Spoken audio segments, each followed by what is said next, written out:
اعوذ باللہ من الشیطان الرجیم بسم اللہ الرحمن الرحیم الحمد للہ رب العالمین والصلاة والسلام علی محمد وعلی آلہ الطیبین الطاہرین الذین اذھب اللہ عنہم الرجس وطہرہم تطہیرا اللہم صلی علی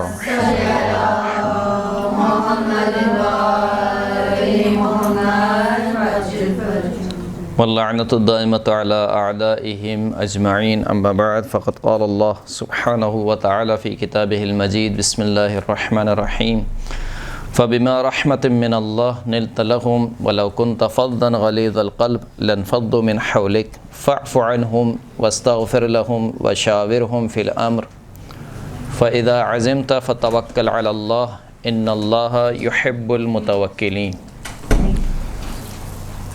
سورہ مبارکہ آل عمران، اس کی آیت نمبر 159۔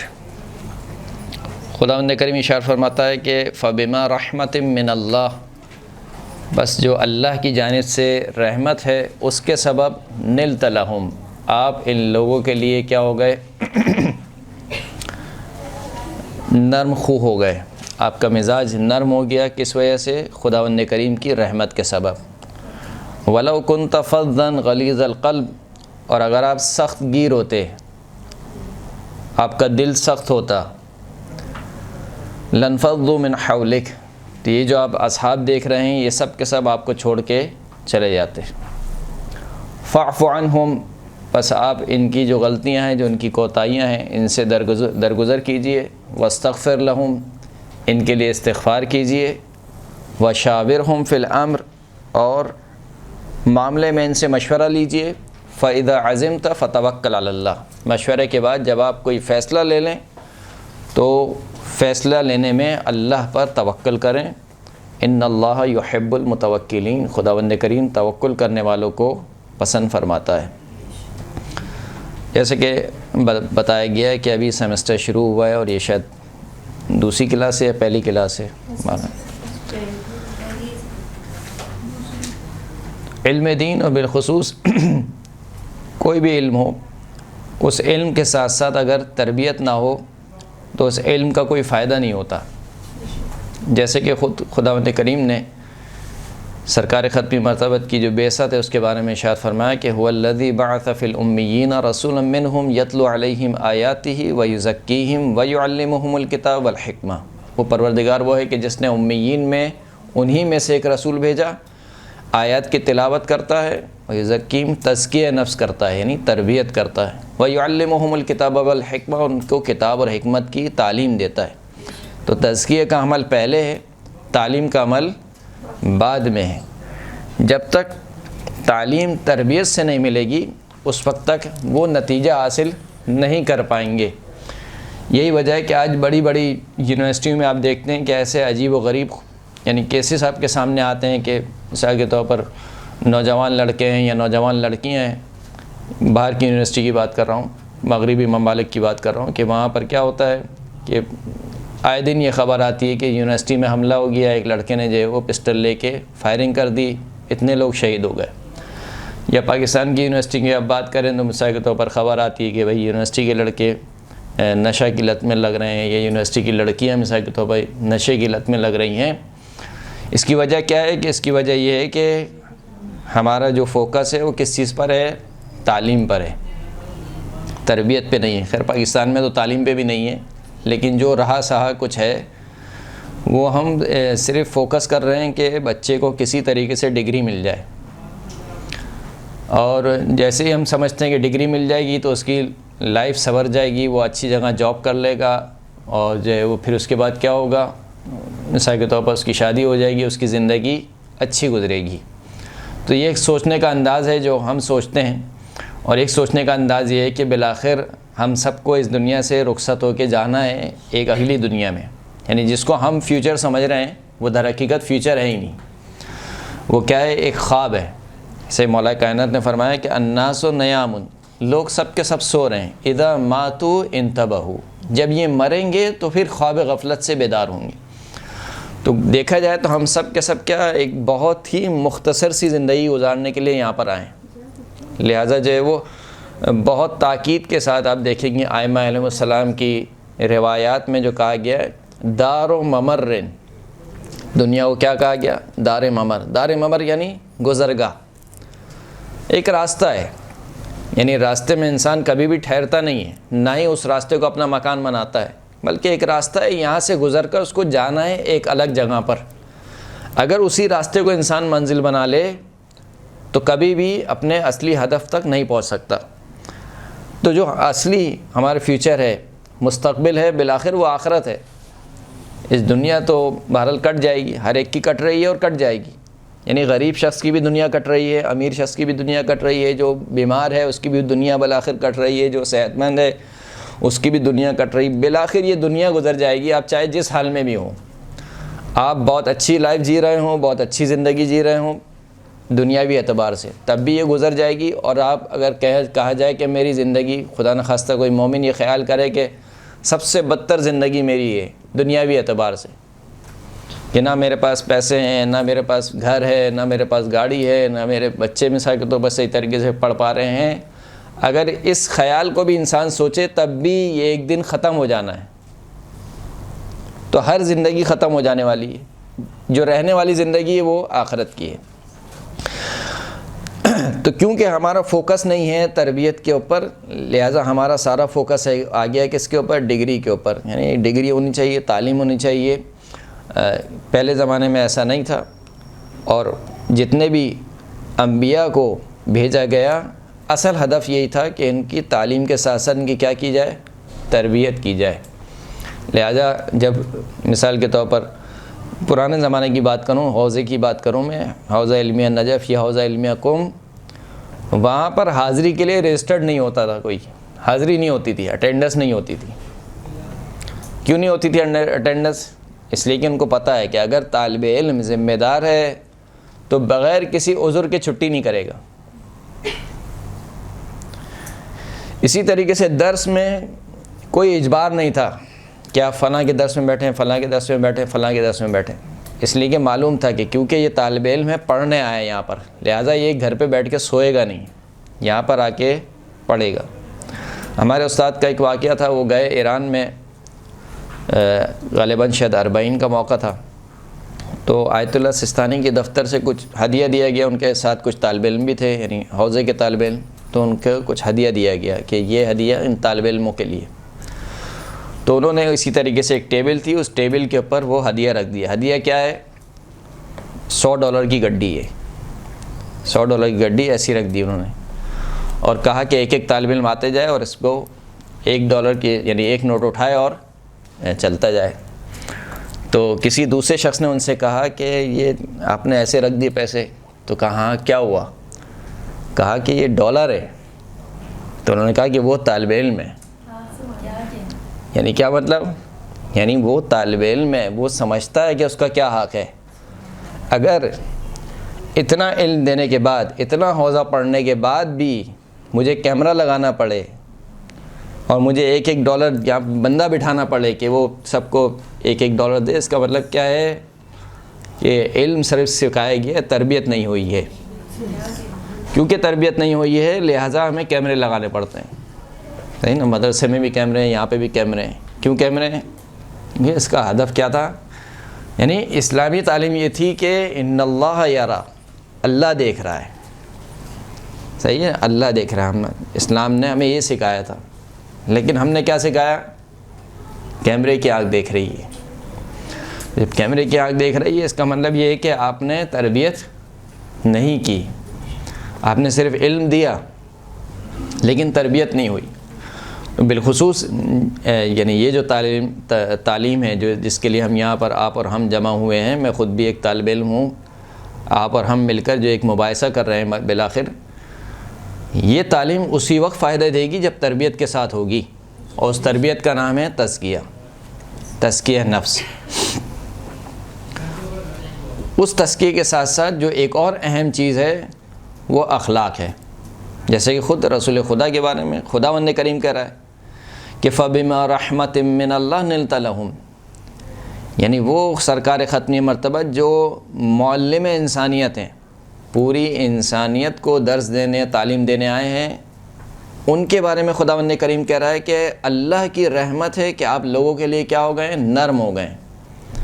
وَلَوْ كُنْتَ فَظًّا غَلِيظَ الْقَلْبِ، اگر آپ کیا ہوتے؟ سخت گیر ہوتے، بہت زیادہ باتوں کو پکڑنے والے ہوتے، سختی سے کام لیتے، آپ کی گفتگو میں ایک سختی ہوتی، آپ کا دل سخت ہوتا، لَانفَضُّوا مِنْ حَوْلِكَ، یہ سب کے سب کیا ہوتے؟ آپ کے بعد سے بکھر جاتے. جیسا کہ آج بھی ہم دیکھتے ہیں ماں باپ میں سے بچہ زیادہ کس سے محبت کرتا ہے؟ ماں سے محبت کرتا ہے. کیوں ماں سے محبت کرتا ہے؟ اس لیے کہ ماں نرم دل ہوتی ہے، پیار سے بات کرتی ہے. باپ بھی ایسا نہیں ہے کہ کوئی جابر اور ستمگر ہوتا ہے، لیکن کیونکہ بالآخر وہ ایک مرد ہے اور اس کا حوصلہ کم ہے. یعنی ماں کے مقابل میں مرد کا جو باپ کا حوصلہ ہوتا ہے وہ کم ہوتا ہے. ماں کو پورا دن بچہ تنگ کرتا ہے، پورا دن ماں برداشت کرتی ہے، لیکن باپ جب آیا ہوا ہے، مثال کے طور پر ڈیوٹی کر کے آیا ہے، جاب کر کے آیا ہے، اور اس کے سامنے کوئی بچہ تھوڑی سی ضد کرنے لگے تو فوراً سے جو باپ ہے وہ اس کا جو ٹیمپرمنٹ ہے وہ ہائی ہو جاتا ہے. وہ کہتا ہے کہ اس کو لے کے جاؤ میرے پاس، حوصلہ نہیں ہے اتنا. تو کیوں ہے کیوں بچہ جو ہے ماں سے زیادہ لگاؤ رکھتا ہے، باپ سے نہیں رکھتا ہے؟ اس وجہ سے کہ ماں نرم دل ہے، نرم خو ہے. اسی طریقے سے رسول خدا کے بارے میں فرمایا کہ اگر آپ جو ہے وہ سخت دل ہوتے، آپ کی زبان سخت ہوتی، ہر ایک سے سختی سے بات کرتے، تو کیا ہوتا؟ لَانفَضُّوا مِنْ حَوْلِكَ، آپ کو چھوڑ کے کیا کرتے؟ سب کے سب چلے جاتے، کوئی آپ کے گرد جمع نہیں ہوتا. یعنی اخلاق کی اتنی اہمیت ہے کہ اگر کوئی معلم انسانیت ہے اور رسول میں سید المرسلین ہے، سید الانبیاء ہے، تب بھی اس کو اخلاق اپنانا پڑے گا. اگر اس نے اچھا اخلاق نہیں اپنایا تو اس کی وجہ سے کیا ہوگا؟ تربیت نہیں ہو پائے گی، تعلیم نہیں ہو پائے گی. لہذا جس رسول کو بھیجا اس رسول کو کیا بنا کر بھیجا؟ اِنَّكَ لَعَلَىٰ خُلُقٍ عَظِيمٍ، خلق عظیم کی منزل پر. کہ جب کفار اور مشرکین نے اعتراض کیا کہ لولا نزل هذا القرآن على رجل من القريتين عظيم، اگر یہ قرآن نازل ہی ہونا تھا تو یہ قرآن مکہ یا مدینہ میں سے کسی بڑے آدمی پر نازل کیوں نہیں ہوا؟ بڑے آدمی سے ان کی مراد کیا تھی؟ پیسے والے پر. یعنی مکہ اور مدینہ میں اتنے مالدار لوگ ہیں، تو اگر قرآن نازل ہونا تھا تو مالدار لوگ پہ نازل ہوتا. یہ جو عبداللہ کا یتیم بیٹا ہے اس کے اوپر قرآن نازل ہو گیا. اس کے جواب میں کیا کہا؟ اِنَّكَ لَعَلَىٰ خُلُقٍ عظیم، آپ خلق عظیم کے منزل پر فائز ہیں. یعنی قرآن نے بڑے ہونے کا معیار دے دیا کہ بڑا آدمی وہ نہیں ہوتا کہ جس کے پاس پیسہ ہو، بڑا آدمی وہ ہوتا ہے کہ جس کا کردار عظیم ہو.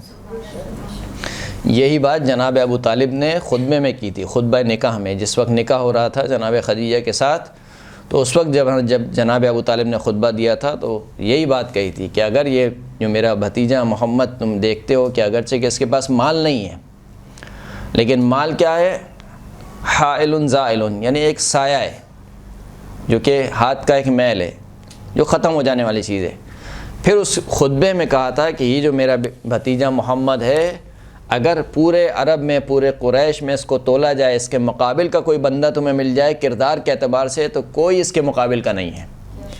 تو وہاں پر بھی جناب ابو طالب نے یہ واضح کر دیا تھا کہ رسول اللہ کے کردار کے جیسا کسی کا کردار نہیں ہے. تو یہ اخلاق جو طالب علم کو اپنانا بہت ضروری ہے. اخلاق کسے کہتے ہیں؟ خلق. خلق کی جمع ہے اخلاق.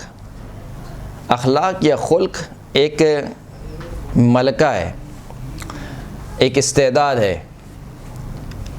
یعنی اگر کوئی شخص ایک مرتبہ کسی سے اچھے طریقے سے بات کر لے یا کسی کو اچھے طریقے سے سلام کر لے تو آپ یہ نہیں کہیں گے کہ اس کا اخلاق بہت اچھا ہے، بلکہ اس وقت اس کا اخلاق اچھا کہلائے گا کہ جب یہ چیز اس کی عادت میں شمار ہو جائے. یعنی وہ ہر ایک سے اچھے طریقے سے ملتا ہو، ہر ایک سے اچھے طریقے سے بات کرتا ہو، تب کہا جائے گا کہ یہ اس کا اخلاق بہت اچھا ہے، اچھے اخلاق والا ہے. یعنی جب تک اچھی صفات اس کے وجود کا حصہ نہیں بن جاتی اس وقت تک اس کو اخلاق نہیں کہا جائے گا. تو خلق جو ہوتا ہے جس کی جمع اخلاق ہے، اس کا مطلب ہے سجیت، اس کا مطلب ہے استعداد، اس کا مطلب ہے صلاحیت. جب تک وہ صلاحیت پیدا نہیں ہو جائے گی اس وقت تک کسی شخص کو اچھے اخلاق والا یا برے اخلاق والا نہیں کہا جائے گا. یعنی اگر کوئی شخص ایک مرتبہ کسی سے برے انداز میں بات کر لے تو آپ یہ نہیں کہیں گے کہ اس کا اخلاق بہت برا ہے. کیوں؟ کیونکہ آپ کو وہی والی بات یاد رہے گی کہ انسان کو ہمیشہ برائی یاد رہتی ہے، اچھائی انسان بھول جاتا ہے. تو اگر ایک مرتبہ کسی نے کسی سے برے طریقے سے بات کر لی اور آپ وہاں پر موجود تھے، آپ نے کہا کہ نہیں اس کا اخلاق تو بہت برا ہے، ایسا نہیں ہے۔ کیوں ایسا نہیں؟ کیونکہ وہ ایک دفعہ تھا، ایسا نہیں کہ وہ ہر دفعہ اسی طریقے سے بات کرتا ہے۔ ہو سکتا ہے اس وقت وہ غصے میں ہو سکتا ہے کوئی اور معاملہ ہو، اس وجہ سے اس نے سخت طریقے سے بات کر لی۔ تو یہ جو اخلاق ہے جس کا نام استعداد اور اس کا نام صلاحیت ہے، یہ اخلاق دو قسم کا ہوتا ہے، جیسا کہ روایات میں دو قسم کا ہے۔ ایک وہ ہے کہ جو سجیت ہوتا ہے، جو جبلت میں شامل ہوتا ہے، انسان کی فطرت میں شامل ہوتا ہے، انسان کی خلقت میں شامل ہوتا ہے، جیسے کہ غالباً چھٹے امام جعفر صادق علیہ السلام سے روایت ہے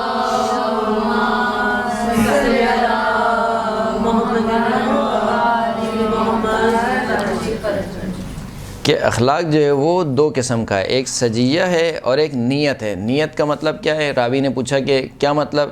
کہا کہ ان دونوں میں سے افضل کون ہے؟ تو امام نے کہا کہ دیکھو، جو سجیت ہے یعنی جس کی خلقت میں ہی اچھا اخلاق شامل ہے، اس کو اپنے اوپر جبر نہیں کرنا پڑے گا، کیونکہ اس کی خلقت میں شامل ہے۔ یعنی ایک شخص ہے جو آپ نے دیکھا ہے کہ ہر وقت ٹھنڈے مزاج کا آدمی ہے، آپ کہتے ہیں نا کہ یہ بہت ٹھنڈے مزاج کا آدمی ہے، ہمیشہ ہم نے اس کو دیکھا ہے کہ بہت ٹھنڈے مزاج سے گفتگو کرتا ہے، تو اس کا مطلب ہے کہ اس کی خلقت میں شامل ہے۔ اور ایک وہ شخص ہے کہ جس کی خلقت میں شامل نہیں ہے ٹھنڈا مزاج، وہ گرم مزاج کا آدمی ہے، لیکن اس کے باوجود وہ اپنی اس گرم مزاجی پر کیا کرتا ہے؟ کنٹرول کرتا ہے، صبر کرتا ہے، جبر کرتا ہے، اور جبر کر کے اپنے آپ کو لے کر آتا ہے کہاں پر؟ نرم مزاجی کی طرف۔ امام سے پوچھا گیا کہ ان دونوں میں سے کون سا اخلاق افضل ہے؟ امام نے فرمایا کہ جو صبر کر رہا ہے اچھے اخلاق پر، اس کا اخلاق کیا ہے؟ افضل ہے۔ کیوں افضل ہے؟ کیونکہ جس کی خلقت میں شامل ہے اس کو کوئی محنت نہیں کرنی پڑ رہی ہے، لیکن جس کی خلقت میں شامل نہیں ہے، یعنی آپ اس کو یوں سمجھیے کہ اگر کوئی شخص کہ جس کو نعوذ باللہ نستجیر باللہ کسی شخص کو جھوٹ بولنے کی عادت ہو گئی ہے، وہ رہ ہی نہیں سکتا جھوٹ بولے بغیر، یعنی کچھ لوگ ہوتے ہیں نا، یعنی وہ خواہ ہی جھوٹ بولتے ہیں، اتنی عادت ہو گئی کہ خواہ ہی جھوٹ بولتا ہے۔ اب اگر وہ چاہے کہ میں سچ بولوں تو اس کو کتنا جبر کرنا پڑے گا اپنے اوپر، یعنی اس کو محنت کرنی ہے اپنے اوپر۔ تو کیونکہ اس کو اپنے اوپر محنت کرنی ہے، تو امام نے فرمایا کہ اس کا اخلاق کیا ہے؟ افضل ہے۔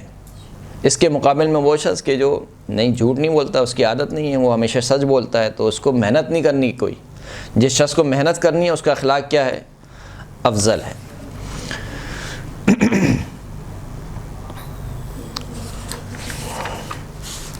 سرکار ختمی مرتبت کے بارے میں جو قرآن مجید میں ارشاد ہوا کہ خلق عظیم کی منزلت پر فائز ہیں، اور آپ کا جو اخلاق تھا وہ ایسا اخلاق تھا کہ دوست اور دشمن دونوں اس کی گواہی دیتے تھے۔ یہی وجہ ہے کہ بعثت یعنی اپنا اعلان نبوت سے پہلے جو سرکار نے اخلاق اپنایا ہے، کوہ ابو قبیس پر چڑھ کر قریش والوں سے پوچھا کہ اے قریش والو، اگر میں تم سے کہوں کہ اس پہاڑی کے پیچھے ایک لشکر ہے جو تم پر حملہ کرنے والا ہے، تو کیا تم میری بات مان لو گے؟ تو سب نے یہ کواز ہو کر کہا کہ ہاں ہم مان لیں گے۔ ان میں سب میں کون کون شامل ہے؟ ابو جہل بھی شامل ہے، ابو لہب بھی شامل ہیں، بڑے بڑے جتنے بھی تھے سب شامل ہیں۔ سب نے کہا کہ ہم مان لیں گے۔ کیوں؟ کیونکہ ہم نے آپ کو کبھی جھوٹ بولتے ہوئے نہیں پایا ہے، نہیں دیکھا ہے۔ پھر اس کے بعد اللہ کے رسول نے کہا کہ کیونکہ تم نے مجھے جھوٹ بولتا ہوا نہیں پایا ہے، تو لہٰذا اب میں کہتا ہوں کہ تمہارا کوئی معبود نہیں سوائے ایک اللہ کے، اس ایک اللہ کی پرستش کرو، عبادت کرو، میں اس اللہ کا رسول ہوں، نبی ہوں۔ پھر یہاں سے لوگ پلٹ گئے اور کہا کہ یہ تو یعنی اب دیکھیے کہ اس کے بعد سے رسول خدا کو ہر قسم کی تہمت لگائی لوگوں نے، کسی نے یہ نہیں بولا کہ جھوٹا ہے، یعنی یہ کہا کہ ساحر ہے، اس کے اوپر یہ جادوگر ہے، یا مجنون ہے، اس کے اوپر جنون طاری ہو گیا ہے، لیکن کسی نے یہ نہیں بولا کہ یہ کیا ہے؟ جھوٹا ہے۔ خلق عظیم اس قدر سرکار ختم مرتبت کا تھا کہ روایت ہے کافی میں ایک شخص کو کہ جس کی وفات ہو گئی، اصحاب اس کا جنازہ لے کر آئے، اور جنازہ لانے کے بعد چاہا کہ قبر کو کھودا جائے، لیکن اس کی قبر کھدتی نہیں تھی۔ جتنے اوزار وہ استعمال کرتے تھے ایسا لگتا تھا کہ کسی چٹان پر وہ اپنے اوزار چلا رہے ہیں۔ رسول اللہ کی خدمت میں حاضر ہوئے اور کہا کہ یا رسول اللہ، یہ ایک ہمارا صاحب ہے، ہمارا دوست ہے، اس کا انتقال ہوا ہے، ہم اس کی قبر کھودنا چاہتے ہیں، لیکن جو ہم اوزار چلا رہے ہیں ہمیں ایسا لگ رہا ہے کہ ہم کسی چٹان پر اوزار چلا رہے ہیں۔ اللہ کے رسول نے اس پر ایک جملہ کہا۔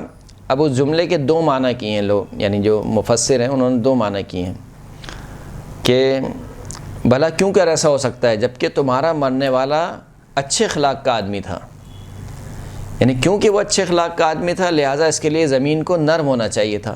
یعنی ایک تعجب کیا رسول خدا نے۔ ایک معنی یہ ہے اس عبارت کا، اور ایک معنی یہ ہے کہ کیوں کر زمین سخت نہ ہو جبکہ تمہارا مرنے والا اچھا اخلاق نہیں رکھتا تھا۔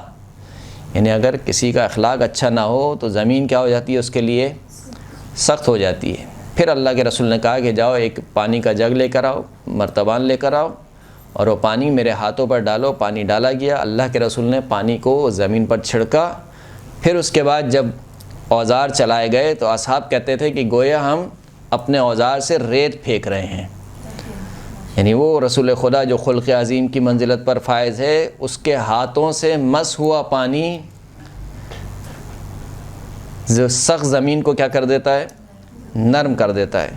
اسی طریقے کا ایک اور روایت بھی یہ بھی کافی میں نقل ہوئی ہے کہ جو چھٹے امام سے نقل ہوئی ہے کہ جو ایک دن اللہ کے رسول ایک پہاڑ کی گھاٹی میں بیٹھے ہوئے کھانا تناول فرما رہے تھے کہ اتنے میں ایک عورت کا گزر ہوا۔ وہ عورت جس کے بارے میں روایت میں جملے ہیں بزیہ۔ بزیہ اس عورت کو کہا جاتا ہے جو انتہائی منہ پھٹ عورت ہو، یعنی زبان کے اعتبار سے بہت کھلی بھی، یعنی بالکل لحاظ نہ کرے کسی کا بھی، ایسی عورت۔ تو اس نے جب اللہ کے رسول کو دیکھا تو کہا کہ جلستہ کا جلست العبید و اکلتہ کا اکلت العبید، محمد تم ایسے بیٹھے ہوئے ہو کہ جیسے کوئی غلام بیٹھ کر کھانا کھاتا ہے، اور تم ایسے کھانا کھا رہے ہو کہ جیسے کوئی غلام کھانا کھاتا ہے۔ تو اللہ کے رسول نے کہا کہ ای عبد اعبد منی، بھلا کون بندہ ہے جو مجھ سے زیادہ پروردگار عالم کی بندگی کرے۔ جب یہ جملہ سنا تو اس عورت کے اوپر نہ جانے کیا اثر ہوا۔ اس نے کہا کہ ناولنی لقمۃ من طعامک، جو کھانا آپ کھا رہے ہیں اس میں سے ایک لقمہ مجھے دے دیجیے۔ اللہ کے رسول نے اپنے کھانے میں سے ایک لقمہ اس کو دے دیا۔ کہا کہ لا والذی فی فمک، یہ لقمہ نہیں، وہ لقمہ جو آپ کے دہان مبارک میں ہے وہ لقمہ دے دیجیے۔ اللہ کے رسول نے اپنے دہان مبارک سے لقمہ نکالا اور اس کو دے دیا۔ وہ لقمہ اس نے کھایا تو چھٹے امام فرماتے ہیں کہ اس لقمے کے کھانے کے بعد سے لے کر جب تک وہ عورت زندہ رہی کسی نے اس کی زبان سے بد زبانی نہیں سنی، کسی نے۔ تو یہ خلق عظیم کی، جسے کہنا چاہیے کہ رسول خدا کیونکہ خلق عظیم کی منزلت پر فائز تھے لہذا ان کے ہاتھوں کا معاوضہ کہیے آپ، ان کی وجود کا برکت کہیے کہ جس کی وجہ سے جو بد اخلاق شخص بھی ہوتا تھا وہ اچھا اخلاق ہونے والا بن جاتا تھا۔ یہاں تک کہ روایت آپ نے سنی ہوگی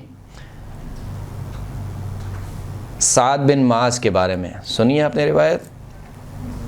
سعد بن معاذ کے بارے میں روایت سنی ہے؟ سعد بن معاذ رسول اللہ کے صحابی ہیں، معتبر صحابی۔ ان کا انتقال ہو گیا۔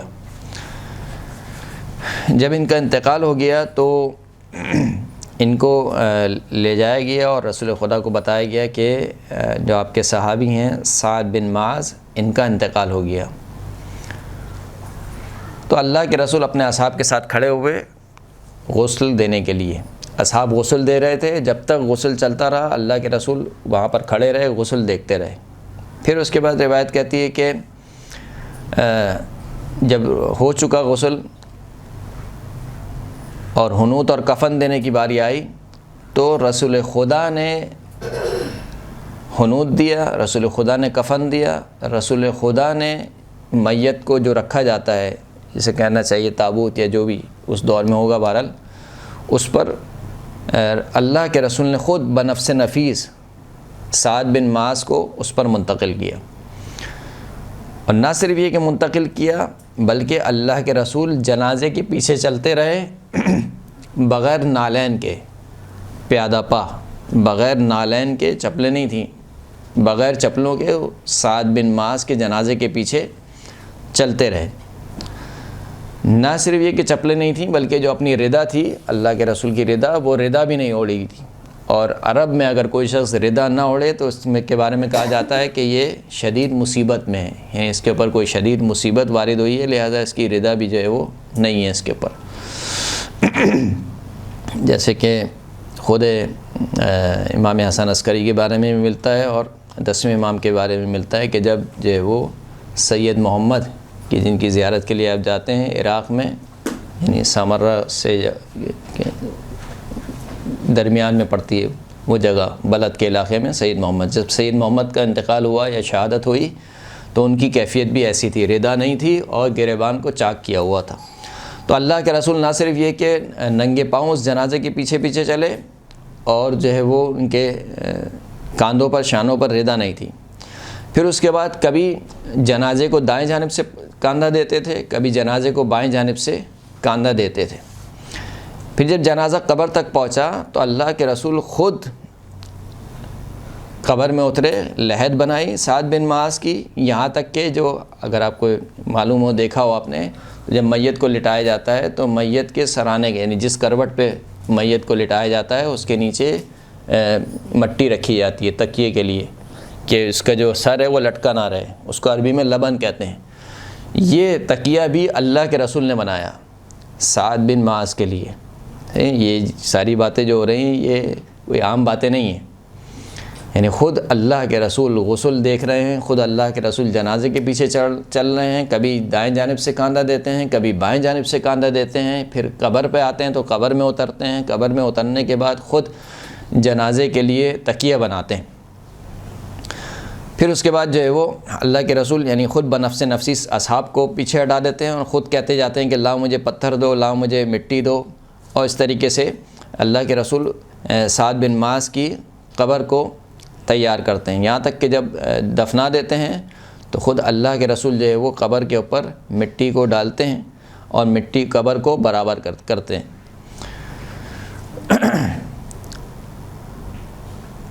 یہ سارا منظر جب سعد بن معاذ کی والدہ نے دیکھا جو ام سعد تھیں، تو ام سعد نے کہا کہ یا سعد ہنیئا لک الجنہ، اے سعد تجھے جنت گوارا ہو۔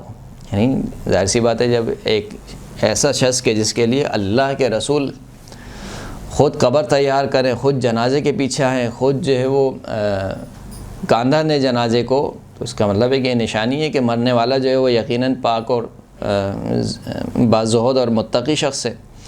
تو کہا کہ اے سعد تجھے جنت مبارک ہو۔ فقال رسول اللہ صلی اللہ علیہ وآلہ وسلم یا ام سعد ما، اے ام سعد خاموش ہو جاؤ، کیوں؟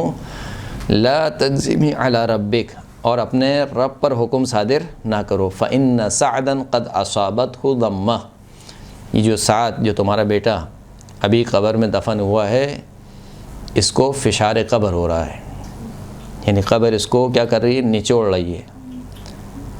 اب آپ دیکھیے یعنی اتنے سارے کام دیکھنے کے باوجود اللہ کے رسول خود شرکت کر رہے ہیں جنازے میں، پیادہ پا آ رہے ہیں، ردا نہیں ہے، خود قبر بناتے ہیں، خود لحد بناتے ہیں، خود جو ہے وہ تکیہ بناتے ہیں، پھر اس کے بعد خود مٹی ڈال رہے ہیں اس کے قبر پر، اس کے باوجود کہہ رہے ہیں کہ اے سعد خوش نہ ہو، بلکہ یہ تمہارا بیٹا ہے سعد، اس کو ابھی فشار قبر ہو رہا ہے۔ جب اللہ کے رسول پلٹ گئے تو اصحاب نے اللہ کے رسول سے سوال کیا کہ ہم نے جو آپ سے آج دیکھا، جو آپ نے سعد کے ساتھ کیا، آپ نے کسی کے جنازے کے ساتھ ایسا کام نہیں کیا جو سعد کے ساتھ کیا، آپ اس کے جنازے کے پیچھے چلتے رہے بغیر ردا کے، بغیر نالین کے، تو ایسا کیوں کیا؟ اللہ کے رسول نے فرمایا کہ ان الملائکۃ کانت بلا رداء ولا حذاء فتأسیت بہا، میں نے یہ کام کیوں کیا؟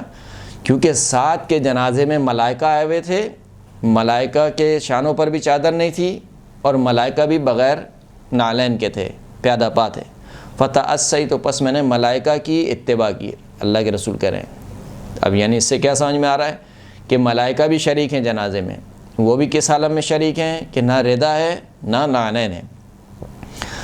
وَكُنْتُ تأخذ یمنۃ السریر مرۃ ویسرۃ السریر مرۃ، کہا کہ وَكُنْتَ تأخذ یمنۃ السریر مرۃ ویسرۃ السریر مرۃ، سوال کیا کہ آپ جو ہے وہ کبھی دائیں جانب کاندھا دیتے تھے کبھی بائیں جانب کاندھا دیتے تھے، تو ایسا کیوں کیا؟ تو فرمایا کہ کانت یدی فی ید، صلوات پڑھیں محمد وعلی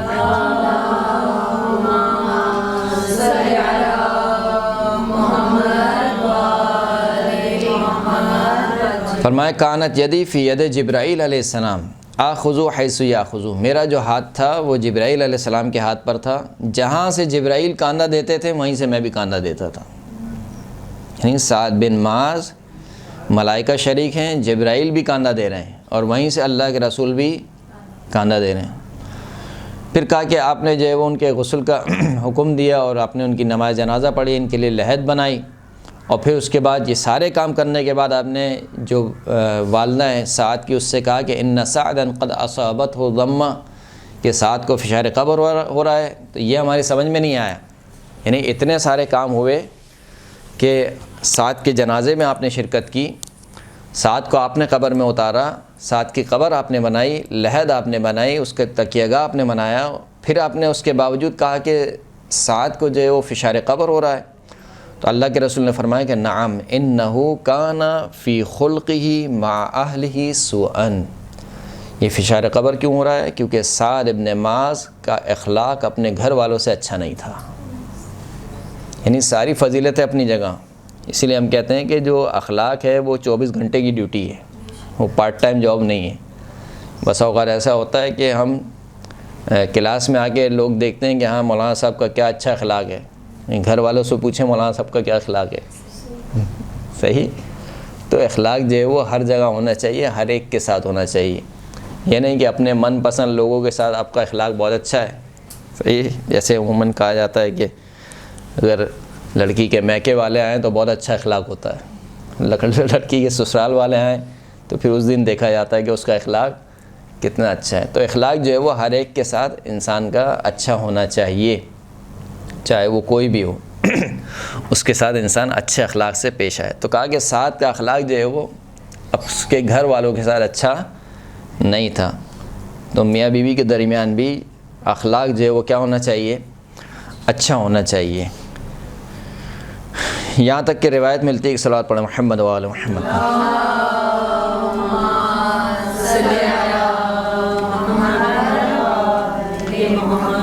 چھٹے امام سے یہ روایت ہے کہ اتى النبی رجل فقال ان فلانا مات فحفرنا له فامتنعت الارض، ایک شخص رسول خدا کی خدمت میں آیا اور کہنے لگا کہ فلاں شخص کی موت واقع ہو گئی اور ہم نے اس کے لیے قبر کھودنا چاہی، فامتنعت الارض، لیکن ہم سے قبر نہیں کھود رہی تھی۔ فقال رسول اللہ صلی اللہ علیہ وسلم انہ کان سیء الخلق، کیوں نہیں ہو رہی ہے؟ کیونکہ اس کا اخلاق برا تھا، کیونکہ اس کا اخلاق برا ہے لہٰذا اس کے لیے زمین کیا ہو گئی ہے؟ سخت ہو گئی ہے۔ قیل رسول اللہ صلی اللہ علیہ وسلم ان فلانۃ تصوم النہار وتقوم اللیل وہی سیئۃ الخلق تؤذی جیرانہا بلسانہا فقال لا خیر فیہا ہی من اہل النار۔ ایک عورت کے بارے میں رسول خدا کو خبر دی گئی کہ فنا عورت جو ہے وہ بڑی ہی روزے دار ہے، روزہ رکھنے والی ہے اور بڑی راتوں کو نمازیں پڑھنے والی ہے، ایک ایسی عورت ہے، لیکن ایک مسئلہ ہے۔ کا کیا مسئلہ ہے؟ کا مسئلہ یہ ہے کہ اس کا اخلاق بہت برا ہے۔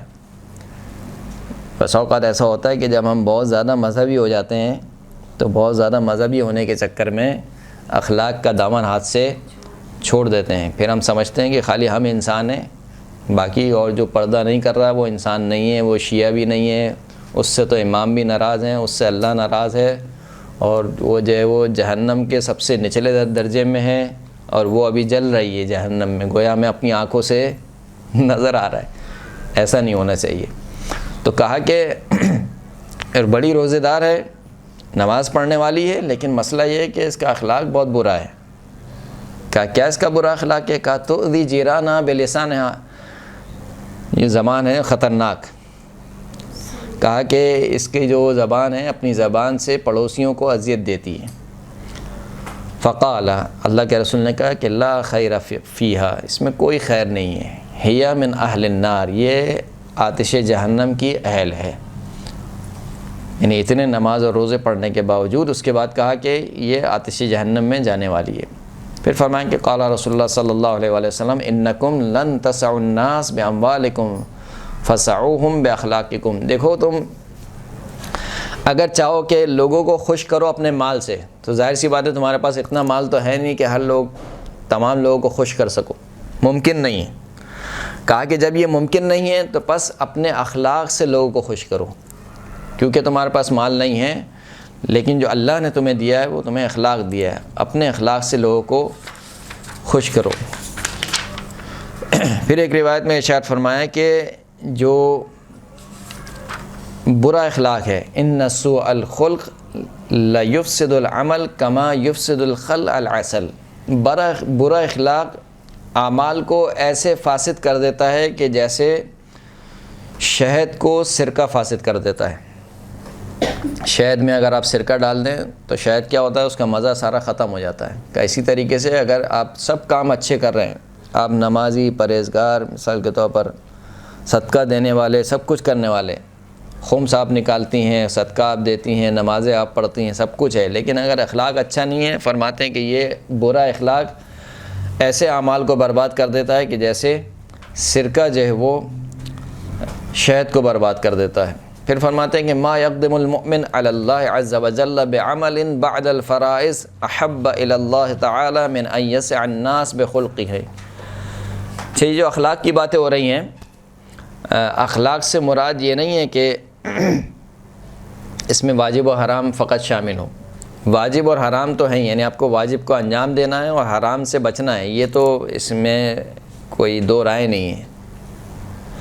یہ اس کے علاوہ کی بات ہو رہی ہے، واجب اور حرام کے علاوہ کی بات ہو رہی ہے۔ اور اکثر اخلاق کا جو تعلق ہے وہ معاشرت سے، معاشرت سے مراد یہ ہے کہ آپ کا لوگوں کے ساتھ انٹریکشن کیسا ہے، لوگوں کے ساتھ برتاؤ کیسا ہے، آپ کس طریقے سے پیش آتے ہیں لوگوں کے ساتھ، والدین کے ساتھ کیسے پیش آتے ہیں، اپنے بچوں کے ساتھ کیسے پیش آتے ہیں، اپنے بہن بھائیوں کے ساتھ کیسے پیش آتے ہیں، اپنے والدین کے ساتھ، اپنے پڑوسیوں کے ساتھ آپ کیسے پیش آتے ہیں، اپنے رشتہ داروں کے ساتھ آپ کا رویہ کیا ہے، اپنے دوستوں کے ساتھ آپ کا رویہ کیا ہے۔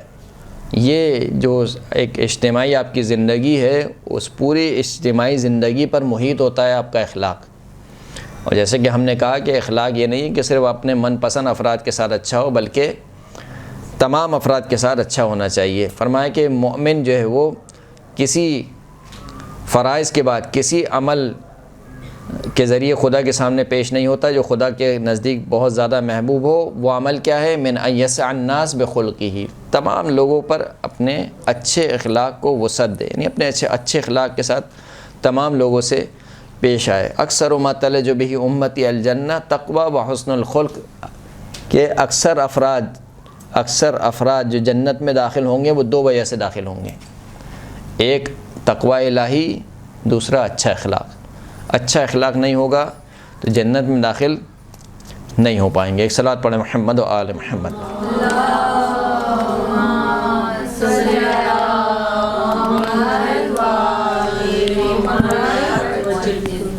اس سلسلے میں ایک وصیت ہے جو امام نے حارث ہمدانی کو فرمائی۔ حارث ہمدانی کون ہے؟ حارث ہمدانی حارث بن عبداللہ ہمدانی، امام کے شیعوں میں سے، امام کے چاہنے والوں میں سے حارث، جس کے بارے میں وہ مشہور حدیث بھی ہے کہ مولا متقیان نے فرمایا تھا کہ یا حار و حمدان من یمت یرانی، اگرچہ کہ یہ شعر ہے لیکن اس کو اسی حدیث سے لیا گیا ہے کہ جو شخص بھی مرے گا وہ مجھے دیکھے گا۔ مولا کائنات نے فرمایا کہ جو شخص بھی مرے گا وہ مجھے دیکھے گا۔ حدیث میں بھی ہے کہ جو شخص بھی مرے گا، چاہے وہ مومن ہو چاہے وہ کوئی بھی ہو، یعنی چاہے کافر ہو چاہے منافق ہو چاہے وہ مومن ہو، وہ مجھے دیکھے گا۔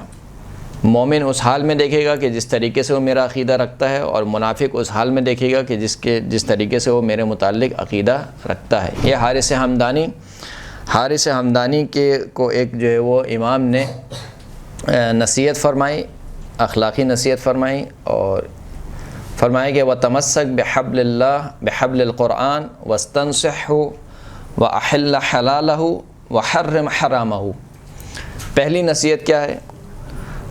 تمسک بحبل القرآن، قرآن کی رسی کو تھامے رہو، واستنصحوا، قرآن سے نصیحت لو، وأحل حلالہ وحرم حرامہ، قرآن کے حلال کو حلال جانو، قرآن کے حرام کو حرام جانو۔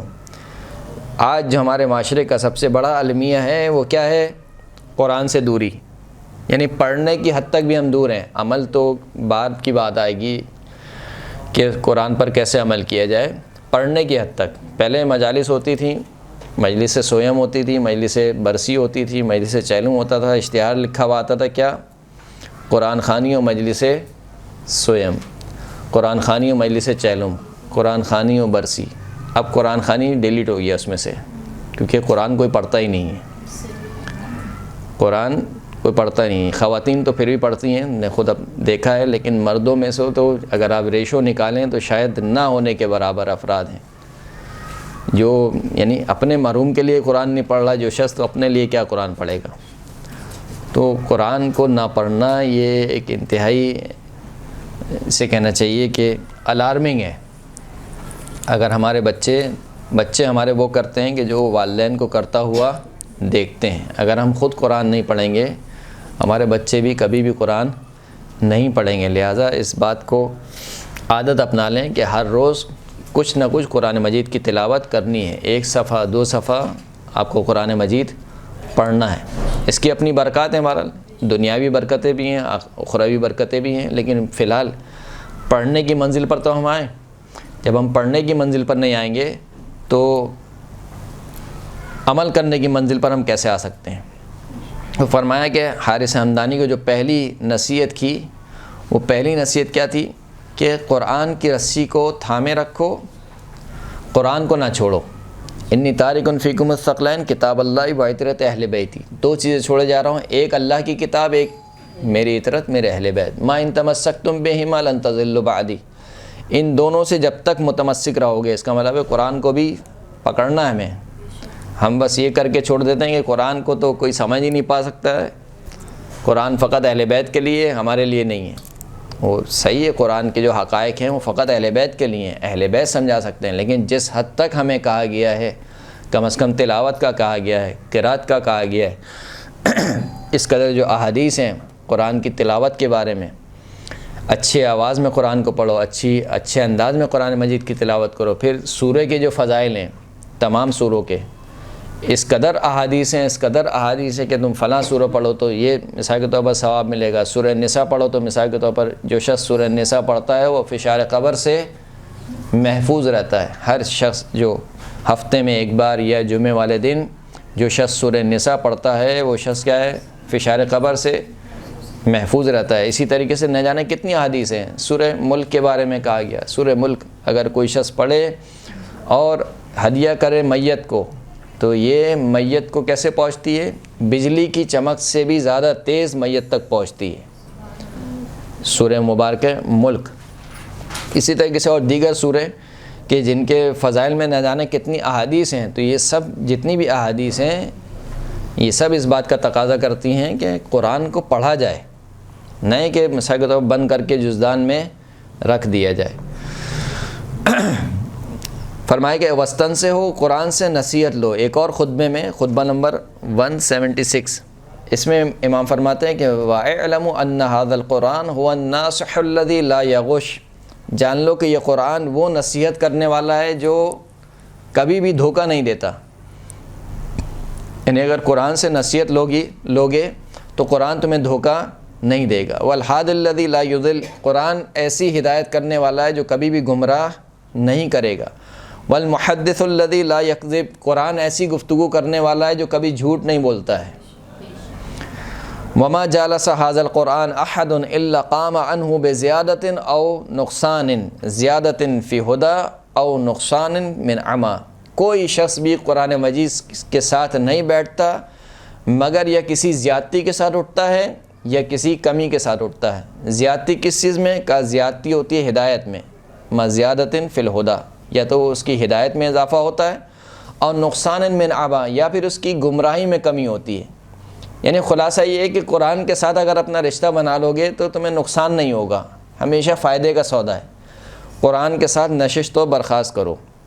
وَاعْلَمُوا أَنَّهُ لَيْسَ عَلَى أَحَدٍ بَعْدَ الْقُرْآنِ مِنْ فَاقَةٍ وَلَا لِأَحَدٍ قَبْلَ الْقُرْآنِ مِنْ غِنَى، جان لو کہ قرآن کے ساتھ کسی کے لیے بھی کوئی فقر و فاقہ نہیں ہے، اور قرآن جس کے ساتھ قرآن نہ ہو اس کے پاس کوئی بے نیازی نہیں ہے۔ یعنی اگر کسی شخص کے پاس پوری دنیا کا مال و دولت ہے لیکن قرآن نہیں ہے تو امام فرماتے ہیں کہ وہ شخص فقیر ہے، اور اگر کوئی دنیا کا فقیر ترین شخص ہے لیکن قرآن اس کے پاس ہے، قرآن کے ساتھ ہے، حامل قرآن جس کو روایت میں کہا گیا، حامل قرآن کا مطلب کیا ہے؟ بہت وسیع مفہوم ہے۔ قرآن پر عمل کرنے والا بھی، قرآن کو حفظ کرنے والا بھی، قرآن کو پڑھنے والا بھی، یہ سب حامل قرآن میں آتے ہیں۔ قرآن کو پڑھنے والا، اس پر عمل کرنے والا، اس کو حفظ کرنے والا اگر قرآن کے ساتھ ہے تو کہا کہ کوئی فقیری نہیں ہے۔ فاستشفوه من ادوائکم واستعینوا به علی لأوائکم، فرمایا کہ بس قرآن سے کیا کرو، اپنی بیماریوں کے بارے میں شفا طلب کرو۔ فإن فیہ شفاء من اکبر الداء وهو الکفر، قرآن مجید میں سب سے بڑی بیماری کی دوا ہے۔ سب سے بڑی بیماری کون سی ہے؟ وهو الکفر، کفر ہے۔ والنفاق والغی والضلال، سب سے بڑی بیماری کفر ہے، نفاق ہے، گمراہی ہے، اور کیا ہے؟ سرکشی ہے۔ یہ سب سے بڑی بیماریاں ہیں۔ ان کی دوا کس چیز میں ہے؟ قرآن مجید میں ہے۔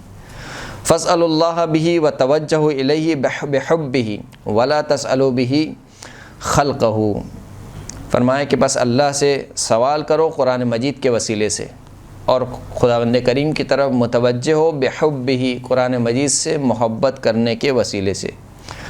انہ ما توجہ العباد الی اللہ تعالی بمثلہ واعلموا انہ شافع مشفع، جان لو کہ قرآن مجید ایسا شفاعت کرنے والا ہے کہ جس کی شفاعت قبول ہے، یعنی رد نہیں کی جائے گی۔ قیامت میں جہاں بہت سے لوگ شفاعت کر رہے ہوں گے، ان شفاعت کرنے والوں میں ایک شفاعت کرنے والا قرآن مجید ہوگا، اور اسی طریقے سے شکایت کرنے والوں میں ایک شکایت کرنے والا قرآن مجید ہوگا۔ تین چیزیں شکایت کریں گی خدا کی بارگاہ میں، ایک قرآن، ایک کیا مشہور حدیث ہے یہ، ایک قرآن، ایک مسجد، اور ایک عالم۔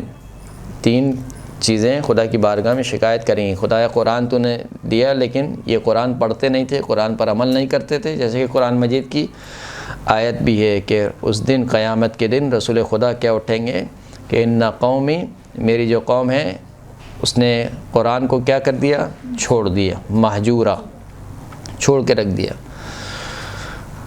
فرمایا کہ قرآن ایسے شفاعت کرنے والا ہے جس کی شفاعت قبول ہو گئی ہے، وقائل مصدق، ایسی گفتگو کرنے والا ہے جس کی گفتگو کی تصدیق کی گئی ہے، وَأَنَّهُ مَنْ شَفَعَ لَهُ الْقُرْآنِ يَوْمَ الْقِيَامَةِ شُفِّعَ فِيهِ، جان لو کہ قرآن قیامت کے دن جس کی شفاعت کرے گا اس کی شفاعت قبول کی جائے گی۔ وَمَنْ مَحَلَ بِهِ الْقُرْآنِ يَوْمَ الْقِيَامَةِ صُدِّقَ عَلَيْهِ، اور قیامت کے دن قرآن جس کے بارے میں شکایت کرے گا اس کے شکایت کی تصدیق کی جائے گی۔ فَإِنَّهُ يُنَادِي مُنَادٍ يَوْمَ الْقِيَامَةِ أَلَا إِنَّ كُلَّ حَارِسٍ مُبْتَلًا فِي حِرْصِهِ وَعَاقِبَةِ عَمَلِهِ غَيْرَ حَرْصَةِ الْقُرْآنِ فَكُونُوا مِنْ حَرْصَتِهِ وَأَتْبَاعِهِ، قرآن مجید قیامت کے دن ندا دے گا کہ اے پروردگار، آج کے دن ہر شخص نے جو بھی کھیتی اگائی تھی وہ اپنی کھیتی کو کاٹ رہا ہے، اور ہر شخص نے جو عمل کیا تھا آج وہ اس کی عاقبت، اس کا انجام دیکھ رہا ہے، مگر یہ کہ جس نے میری کھیتی اگائی، یعنی جس نے قرآن پر عمل کیا، خداوند کریم تو نے اس کو کیا جزا دی؟ تو امام فرماتے ہیں بس قرآن پر عمل کرنے والوں میں سے بنو، قرآن کی اتباع کرنے والوں میں سے بنو۔ وَاسْتَدِلُّوهُ عَلَىٰ رَبِّكُمْ وَاسْتَنصِحُوا عَلَىٰ أَنفُسِكُمْ، قرآن کے ذریعے سے اپنے رب پر استدلال قائم کرو، قرآن سے اپنے نفس پر نصیحت لو۔ پھر فرمایا کہ وَاتَّهِمُوا عَلَيْهِ آرَاءَكُمْ وَاسْتَغِشُّوا فِيهِ أَهْوَاءَكُمْ، یہ ایک نصیحت تھی جو امام نے سب سے پہلی نصیحت حارث حمدانی کو کی کہ قرآن مجید سے متمسک رہو، وصدق بما سلف من الحق واعتبر۔ دوسری نصیحت کیا کی؟ وعظم اسم اللہ ان تذکرہ الا علی حق، خداوند کریم کے نام کو عظیم جانو۔ عظیم جانو سے کیا مراد ہے؟ فرمایا کہ خداوند کریم کا نام نہ لو مگر یہ کہ اسی وقت نام لو کہ جب تم حق پر ہو، یعنی ہمارے یہاں کیا ہوتا ہے بات بات پر قسم خدا کی، قسم اللہ کی، فرماتے ہیں کہ یہ نہ کرو، اللہ کے نام کو عظیم جانو۔ اور یہ قسم اس قدر عظیم ہے کہ یہاں تک کہ ایک دفعہ چھٹے امام نے اپنا حق چھوڑ دیا۔ دعویٰ ہوا امام کا کسی کے ساتھ، قاضی کے پاس لے کر گئے، قاضی نے کہا کہ امام سے سوال کیا کہ آپ کے پاس گواہ ہیں؟ کہا کہ نہیں میرے پاس گواہ نہیں ہے۔ دوسرے شخص سے کہا تمہارے پاس گواہ ہے؟ اس نے کہا کہ میرے پاس بھی گواہ نہیں ہے۔ تو پھر امام سے کہا کہ آپ قسم کھائیں، اللہ کی قسم کھائیں کہ یہ مال آپ کا ہے۔ امام نے کہا کہ نہیں میں قسم نہیں کھاتا، یہ مال اس کو دے دو۔ پھر جب راوی نے پوچھا کہ آپ نے قسم کیوں نہیں کھائی، آپ حق پر تھے، تو کہا کہ میں نے عظیم جانا اس بات کو، حیا کی میں نے کہ میں خداوند کریم کا نام لوں۔ قسم کھانا کوئی عام بات نہیں ہے، اسے ہم آج کل کے معاشرے میں تو بالکل ہی عام ہو گیا ہے۔ فرمایا کہ اللہ کے نام کو عظیم جانو، کہ اللہ کا تذکرہ کرو، مگر یہ کہ اسی وقت کرو کہ جب تم حق پر ہو۔ پھر فرمایا کہ وَأَكْثِرْ ذِكْرَ الْمَوْتِ وَمَا بَعْدَ الْمَوْتِ، جتنا ہو سکے موت کو یاد کرو، اور جو موت کے بعد آنے والی زندگی ہے اس کو یاد کرو۔ ہمارے یہاں کچھ عجیب و غریب معاملات ہیں ہمارے معاشرے میں۔ مثال کے طور پر کوئی موت کی زیادہ باتیں کرے تو کیا کہتے ہیں، ارے تم کیا ہو گیا، تمہیں وہم ہو گیا، تمہیں چھوڑو۔ یعنی ائمہ کہہ رہے ہیں، خدا کہہ رہا ہے کہ تم موت کو یاد کرو، ہم کہتے ہیں کہ نہیں چھوڑو، ابھی تم مثال کے طور پر کوئی نئی نویلی دلہن ہو، وہ اگر کوئی موت کا تذکرہ کر دے تو وہ تو بالکل ہی بدشگونی ہو جاتی ہے، کہ اتنی بدشگونی، یہاں تک کہ کہا کہ کفن کو آمادہ رکھو، روزانہ اس کفن کو دیکھو۔ اور ہمارے یہاں تو کیا، اگر کوئی دلہن کربلا سے کفن لیا ہے ساس کے لیے،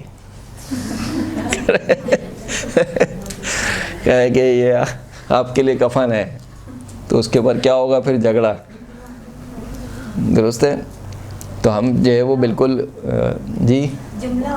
جملہ ہوگا، ہم جو ہے وہ بالکل الٹے چل رہے ہیں۔ یعنی خداوند کریم کہہ رہا ہے، ائمہ اطہار کہہ رہے ہیں کہ تم موت کو یاد کرو، بہت زیادہ موت کو یاد کرو۔ موت کی یاد کیا ہے، لذات، جیسے کہ رسول خدا نے فرمایا کہ وَأَكْثِرُوا حَادِمَ اللَّذَّاتِ، لذتوں کو منہدم کرنے والی چیز کو بہت کثرت کے ساتھ یاد کرو۔ تو صحابہ نے سوال کیا کہ حادم اللذات کیا ہے، کثرتوں کو منہدم کرنے والی چیز کیا ہے؟ فرمایا ذکر الموت، موت کا ذکر۔ موت کا ذکر جب انسان کو ایک مرتبہ صرف تصور کرے کہ ابھی میری موت واقع ہو جائے اور ابھی مجھے مثال کے طور پر دفنا دیا جائے تو میری کیفیت کیا ہوگی، صرف اتنا تصور کرنے سے ہی انسان کیا ہوتا ہے، گناہ سے ہاتھ کھینچ لیتا ہے۔ پھر فرماتے ہیں کہ وَلَا تَتَمَنَّ الْمَوْتِ إِلَّا بِشَرْطٍ وَثِيقٍ، موت کی تمنا نہ کرو مگر یہ کہ تم بالکل مطمئن ہو اپنے عمل سے، اپنے کردار سے۔ صحیح ہے؟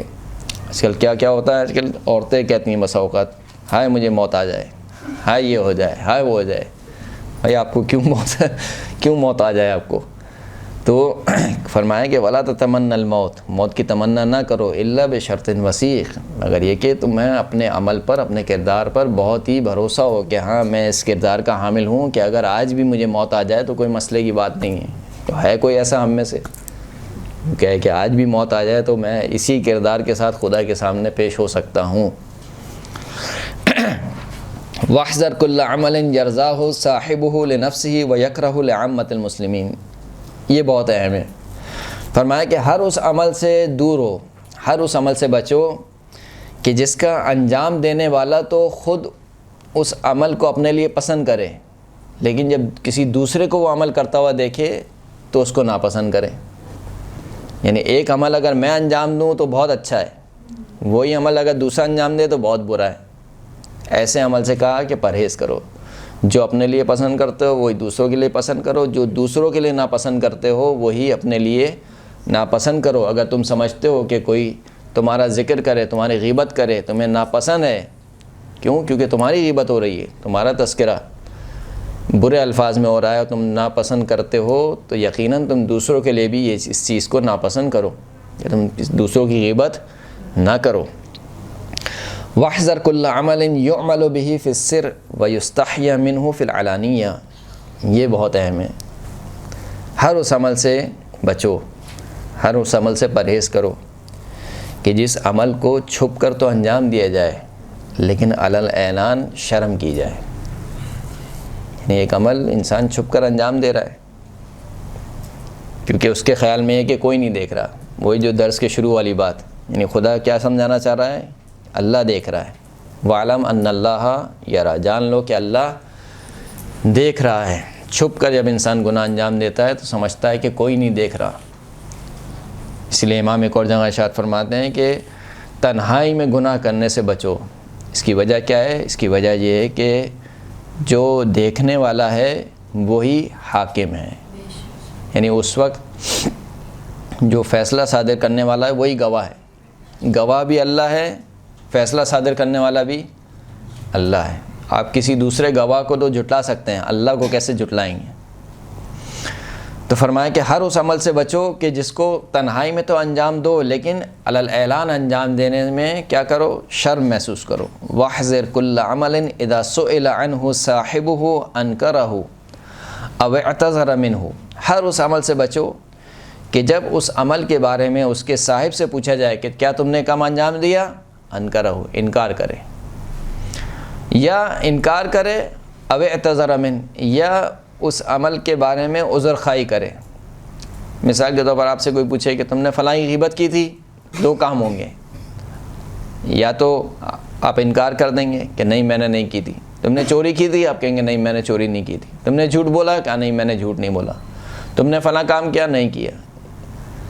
یا اگر آپ بہت زیادہ اپنے نفس کے ساتھ انصاف کرنے والے ہوں گے تو آپ کہیں گے کہ ہاں میں نے کیا تھا لیکن میری مجبوری تھی اور میرے منہ سے نکل گیا اور میرا مقصد یہ نہیں تھا، میں کچھ اور کہنا چاہ رہی تھی لیکن اس نے یہ سمجھا، یعنی آپ عذر خواہی کریں گے۔ کہا کہ ہر اس عمل سے بچو کہ جب اس عمل کے بارے میں اس کے صاحب سے پوچھا جائے کہ کیا تم نے کیا، تو یا تو وہ انکار کرے اس کا، یا کیا کرے؟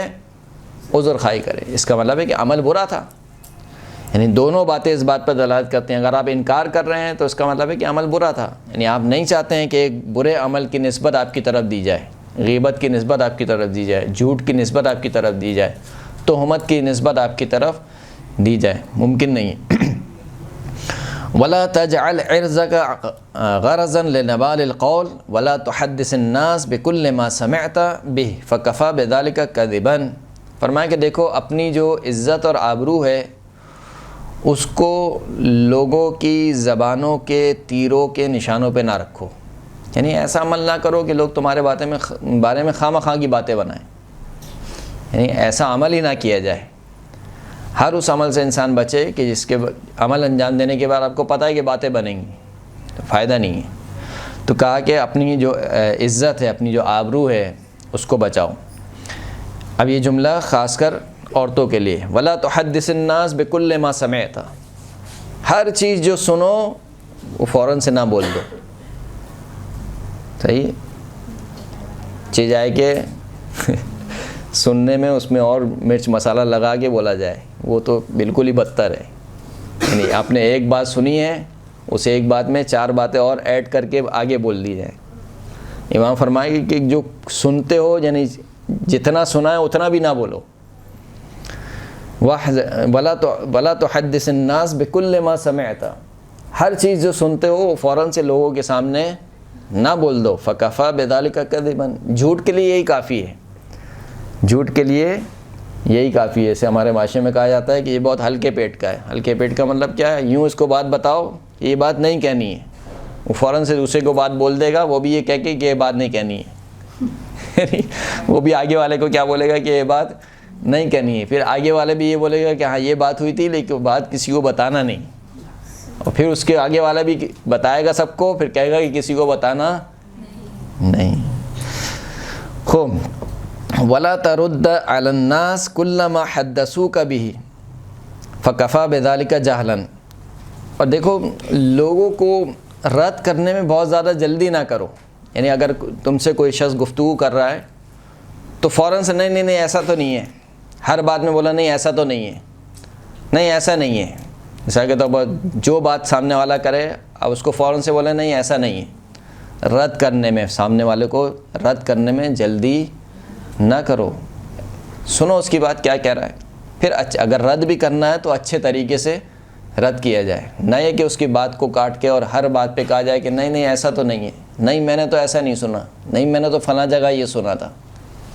امام فرماتے ہیں فکفى بذلک جہلا، یہ ساری اخلاقی نصیحتیں ہیں۔ امام یہ ساری اخلاقی نصیحتیں کر رہے ہیں کہ اس کو حارث حمدانی کو، جو کہ امام کا شیعہ، امام کا چاہنے والا ہے۔ واکظم الغیظ، اور اپنے غصے کو پی جاؤ۔ وتجاوز عند المقدرہ، یہ تو غصے کو پی جانے والا ایسا ہے کہ خود ائمہ نے کر کے دکھایا، نہ جانے کتنے واقعات ہیں بھرے پڑے ہیں، سنتے رہتے ہیں آپ۔ جو امام حسن مجتبیٰ کا واقعہ شامی والا، امام زین العابدین کا واقعہ کہ جس میں خود امام کا رشتہ دار ہے، وہ امام کو آ کے مثال کے طور پر سب و شتم کر رہا ہے، پھر امام جا کے اس کے گھر پہ جاتے ہیں اور کہتے ہیں کہ اگر یہ ساری باتیں جو تو نے کہی ہیں اگر مجھ میں پائی جاتی ہیں تو میں اللہ سے معافی مانگتا ہوں، اور اگر نہیں پائی جاتی ہیں تو میں تیرے لیے استغفار کروں گا۔ اسی طریقے سے 7ویں امام کا جو لقب ہی ان کا کاظم ہے، امام موسیٰ کاظم کا لقب ہی کاظم ہے۔ کاظم لقب کیوں پڑا؟ کیونکہ بہت زیادہ غصے کو پی جانے والے تھے، ہر ایک کے سامنے اپنے غصے کا اظہار نہیں کرتے تھے، یہاں تک کہ آل خطاب میں سے ایک شخص تھا، آل خطاب وہی آل خطاب یعنی خلیفہ ثانی کے نسل میں سے ایک شخص امام کو بہت برا بھلا کہتا تھا، اور جب امام کی خدمت میں آتا تھا امام کو برا بھلا کہتا تھا، یہاں تک کہ ایک دن جو اصحاب تھے ان کا پارا ہائی ہو گیا اور کہا کہ ہم اس کو قتل کر دیں گے۔ امام نے کہا کہ نہیں، رک جاؤ۔ پھر اگلے دن امام گئے اس کی زمین پر جہاں وہ کھیتی باڑی کیا کرتا تھا، اور امام اپنے خچر کے ساتھ اس کی زمین پر چلتے چلے گئے، یہاں تک کہ امام کا خچر جو ہے وہ اس کی فصلوں کو رونتا ہوا پہنچا۔ اس نے چیخنا چلانا، پہلے ہی خار کھاتا تھا امام سے، چیخنا چلانا شروع کیا، اور یہ اور وہ فلاں، تم نے میری زمین خراب کر دی، فصل خراب کر دی۔ امام پہنچے اس کے پاس، کہا کہ یہ جو تم نے اگائی ہے فصل، کتنی امید ہے، کتنا منافع کمال ہو گیا؟ اس نے کہا مثال کے طور پر 100 درہم۔ امام نے کہا کہ اشرفیوں کی تھیلی نکالی، کہا کہ یہ 200 درہم میری جانب سے، اور پھر کچھ اور پیسے دیے، کہا یہ اضافی پیسے یہ بھی تمہارے لیے۔ یہ کہہ کر امام وہاں سے چلے آئے۔ اگلے دن جب وہ شخص آیا تو بالکل بدلا ہوا، امام کا احترام کر رہا ہے، اکرام کر رہا ہے، اور ادب کے ساتھ امام کا نام لے رہا ہے۔ تو پھر اصحاب نے پوچھا کہ یہ کیا ماجرا ہے، کل تک تو یہ آپ سے اس قدر بے احترامی کرتا تھا، آج یہ کیا؟ امام نے کہا کہ دیکھو میں نے اس کے ساتھ یہ کیا، اب یہ بتاؤ کہ جو میں نے اس کے ساتھ کیا یہ زیادہ بہتر ہے یا تم جو اس کے ساتھ کرنا چاہتے تھے وہ زیادہ بہتر ہے؟ تم اگر کرتے تو کیا ہوتا؟ اس کی دنیا بھی برباد ہوتی، آخرت بھی برباد ہوتی۔ میں نے جو کیا وہ کیا کیا؟ اس کی دنیا بھی سنواری، پیسے بھی دیے اس کو، اور آخرت بھی اس کی سنور گئی، کیونکہ اب یہ اس کے دل میں میرے لیے بغض نہیں ہے۔ وتجاوز عند المقدرہ، اور جب قدرت حاصل کر لو تو تجاوز کرو، یعنی اگر مثال کے طور پر بس اوقات ایسا ہوتا ہے، ہم کہتے ہیں نا کہ موقع آنے دیں، اس کو چھوڑوں گا نہیں، میں ہاتھ آنے دو، میں اس کو چھوڑوں گا نہیں۔ تو یہ بھی ایک اماموں کی سیرت میں رہا ہے کہ امام قدرت آنے کے باوجود، یعنی جب امام کا وقت آتا تھا امام کیا کر دیتے تھے؟ چھوڑ دیتے تھے۔ وحلم عند الغضب، غصے کے عالم میں بہت باری سے کام لو۔ وصفح مع الدولہ تکن لک العاقبہ، اور فرماتے ہیں کہ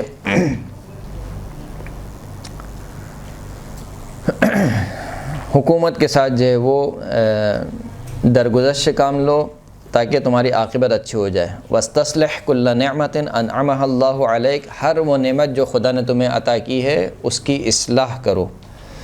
اصلاح کرنے سے مراد کیا ہے یہاں پر؟ ایک تو جہاں پر اس کو خرچ ہونا چاہیے وہاں پر خرچ کرو، دوسرا اس نعمت کا شکریہ ادا کرو، تیسرا اس نعمت کو اسراف اور تبذیر سے بچاؤ۔ ولا تضيعهن نعمة من نعم الله عندك وَلْيُرْعَ عَلَيْكَ أَثَرَ مَا أَنْعَمَ اللَّهُ بِهِ عَلَيْكَ، فرمایا کہ جو نعمتیں بھی اللہ نے تمہیں دی ہیں اس کو ضائع نہ کرو، اور جو بھی نعمت اللہ نے تمہیں دی ہے اس کا اثر تمہارے اوپر ظاہر ہونا چاہیے۔ یعنی ایسا نہیں ہونا چاہیے کہ تم بالکل بخیل بن جاؤ۔ اللہ نے تمہیں نعمت دی ہے، پیسے دیے، اچھے کپڑے پہنو، پیسے دیے، اچھا کھانا کھاؤ، پیسے دیے اللہ نے، مثال کے طور پر گھر کو اچھا کرو، وسیع کرو۔ ایک اگر تمہیں وسیع گھر کی ضرورت ہے، بڑے گھر، ویسے بھی مستحبات میں سے ہے کہ انسان کا گھر بڑا ہونا چاہیے، یہاں تک کہ روایت میں بھی ہے کہ انسان کی سعادت میں سے ہے کہ اس کے پاس ایک بڑا گھر ہو۔ تو انسان مثال کے طور پر گھر بڑا کرے، اپنے اہل و عیال پہ خرچ کرے، ایسا نہ ہو کہ پیسوں کو جو جمع کے رکھ لے اور مٹھی میں رکھ لے اور نکالے ہی نہیں۔ یہاں تک کہ روایت میں آتا ہے کہ اگر تم نے ایسا کیا تو کیا ہوگا؟ خود تمہارے گھر والے، خود تمہارے بیوی بچے تمنا کریں گے خدایا اس کو اٹھا، تاکہ جو اس کا پیسہ اس کے ہاتھ میں ہے وہ ہمیں ملے، یہ جائے گا تو ہمیں کچھ ملے گا۔ ایسا نہ ہو کہ جو خود گھر والے، تمہارے اپنے گھر والے تمنا کریں کہ جو ہے وہ خدایا اس کو موت دے دے۔ بہرحال ان سب چیزوں کا خلاصہ یہ ہے کہ طالب علم کے لیے 3 چیزیں بہت ضروری ہیں۔ ایک تو وہ علم ہے، بہرحال آپ کو علم سیکھنا ہے، علم کے بغیر آپ آگے نہیں جا سکتے ہیں۔ دوسری چیز جو ہے وہ تزکیہ نفس ہے، اس علم پر عمل کرنا ہے۔ تیسری چیز جو ہے وہ بالخصوص طالب علم کا اخلاق کیا ہونا چاہیے؟ اچھا ہونا چاہیے معاشرے میں، کیونکہ طالب علم کو ایک طریقے سے رول ماڈل بنایا جاتا ہے۔ جو دوسرے افراد ہیں، جو عام افراد ہیں، وہ یہ سمجھتے ہیں آپ مثال کے طور پر مجلس کہیں پڑھتی ہیں یا کہیں پر بھی ذاکری کے لیے جاتی ہیں تو وہ ان کی امید آپ سے یہ ہوتی ہے کہ آپ کا اخلاق بہت اچھا ہوگا، اس لیے کہ وہ یہ سمجھتے ہیں کہ آپ نے ان سے زیادہ پڑھا ہوا ہے، وہ یہ سمجھتے ہیں کہ آپ نے دین زیادہ سمجھا ہوا ہے ان سے، لہٰذا جب وہ سمجھتے ہیں، بلکہ لوگوں کے لیے تو خیر کیا، ویسے ہی خداوند کریم کے لیے انسان کا اخلاق کیا ہونا چاہیے؟ اچھا ہونا چاہیے۔ تو یہ تین چیزیں جب تک نہیں ملیں گی انسان اپنے ہدف پر نہیں پہنچ پائے گا، اور اخلاق جو ہے وہ ہر ایک کے ساتھ اچھا ہونا چاہیے۔